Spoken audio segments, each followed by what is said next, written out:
மகாராஷ்டிர மாநிலம் நாப்தெட் மாவட்டத்தை சேர்ந்த சக்ஷம், அதே பகுதியை சேர்ந்த ஆஞ்சல் ஆகிய இருவரும் கடந்த 3 ஆண்டுகளாக காதலித்து வந்தனர். ஆஞ்சலின் சகோதரர் ஷிமேஷும் சக்ஷமும் நண்பர்கள் ஆவர். இருவர் மீதும் குற்ற வழக்குகள் உள்ளன.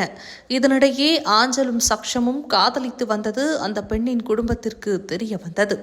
இருவரும் மாற்று சாதியை சேர்ந்தவர்கள் என்பதால் ஆரம்பத்தில் இருந்தே பெண் வீட்டார் வன்மத்தில் இருந்து வந்தனர். ஆனால் அதை வெளிக்காட்டிக் கொள்ளாமல் கொள்வது தொடர்பாக தொடர்ந்து திட்டமிட்டு வந்ததாக தெரிகிறது.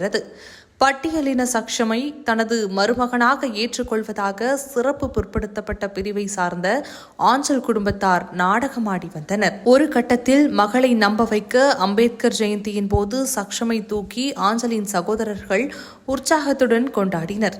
இதனால் விரைவில் தனக்கும் காதலனுக்கும் திருமணம் நடக்க உள்ளதாக ஆஞ்சலின் கனவு கண்டு வந்தார். ஆஞ்சலின் டேட்டை திருமணம் செய்து கொள்ள இருக்கிறார் என்பதை ஆஞ்சலின் சகோதரர்களும் தந்தையும் அறிந்து கொண்டுள்ளனர். தொடர்ந்து கடந்த நவம்பர் 27 அன்று சாக்ஷம் டேட்டை ஆஞ்சலின் சகோதரர்களும் தந்தையும் பலமாக தாக்கியுள்ளனர். மேலும் அவரது தலையில் சுட்டு கல்லை வைத்து மண்டையை உடைத்து கொலை செய்திருக்கின்றனர்.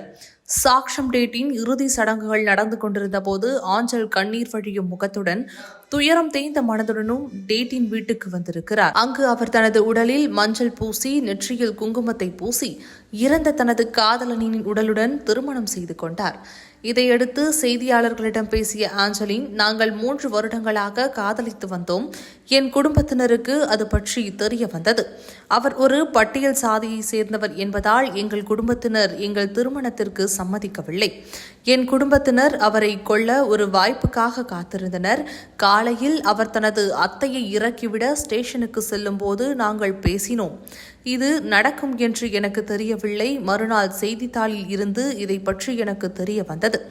யாரும் இதை பற்றி என்னிடம் சொல்லவில்லை. சக்ஷம் கொல்லப்பட்ட நாள் என் சகோதரர் காலையில் என்னை காவல் நிலையத்திற்கு அழைத்து சென்று அவர் மீது பொய் வழக்கு பதிவு செய்தார். நான் எந்த வழக்கும் பதிவு செய்ய ஒப்புக்கொள்ளவில்லை. போலீசார் என் சகோதரனிடம் வழக்குகளை இட்டுக்கட்டுவதற்கு பதிலாக ஏன் சம்பந்தப்பட்ட நபரை கொல்லக்கூடாது என்று சொன்னார்கள். என் சகோதரர் அதை ஒரு சவாலாக எடுத்து சக்ஷமை கொன்றார் என பரபரப்பு வாக்குமூலம் அளித்தார். மேலும் அவர் தனது வாழ்நாள் முழுவதும் அவரது மனைவியாகவே அவருடைய வீட்டிலேயே வாழ முடிவு செய்திருக்கிறார். சாக்ஷத்தின் மரணத்திலும் கூட எங்கள் காதல்தான் ஜெயித்தது. என் தந்தையும் சகோதரர்களும் தோற்றுவிட்டனர் என அவர் மன வருத்தத்தில் தெரிவித்துள்ளார். அதே நேரத்தில் சாக்ஷம் டேட்டை கொலை செய்தவர்களுக்கு மரண தண்டனை விதிக்க வேண்டும் என்றும் கோரிக்கை வைத்தார். காதலன் உயிரிழந்தாலும் தங்களின் காதல் இன்னும் உயிருடன் இருப்பதால் தான் அவரை திருமணம் செய்து கொண்டதாக அந்த பெண் கூறியிருக்கிறார்.